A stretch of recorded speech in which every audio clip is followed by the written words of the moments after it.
Эта история началась с глубоко беременной кошки, которую бывшие хозяева принесли в клинику с просьбой усыпить ее.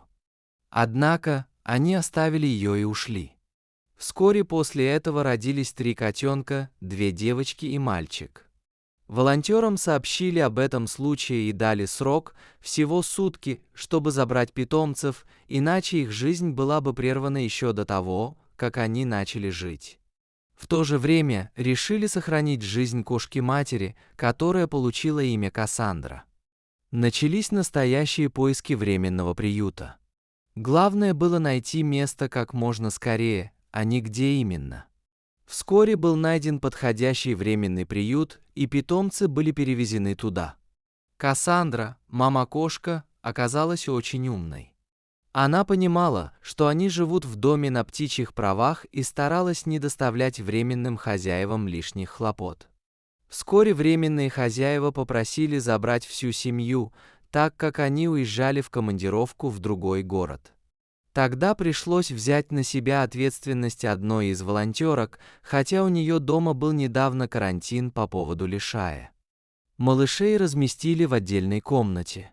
Постепенно, когда котята подросли и научились самостоятельно есть и ходить в лоток, котятам стали подыскивать новые дома. Первой нашла себе новую семью девочка с недовольной мордочкой. Немного позже мальчик тоже нашел свой новый дом. Остались только Кнопочка и мама-кошка. Кошечку Кассандру стерилизовали и начали искать для нее новую семью. Но прошло довольно много времени, около 8 месяцев, и кандидатов было не так много. Более того, те, кто проявлял интерес, не устраивали куратора, то недостаток выгула, то проблемы с ребенком, то еще что-то. Однако, в один прекрасный день на улице Кассандры случился настоящий праздник. Ей удалось найти новую семью, готовую принять ее в свой дом. Она переехала туда и стала частью этой замечательной семьи. Осталась только одна кошечка по имени Кнопочка, и за этот период семья волонтера сильно привязалась к ней. Они приняли решение оставить ее у себя, чтобы она стала 5-й хвостатой членом семьи. Таким образом, вся семья питомцев, включая маму-кошку, обрели свои новые любящие дома.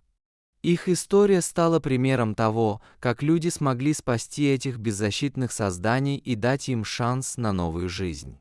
Благодаря волонтерам и заботливым людям, эти котята получили возможность расти и радовать своих новых владельцев своими игривыми прыжками и мурлыканьем.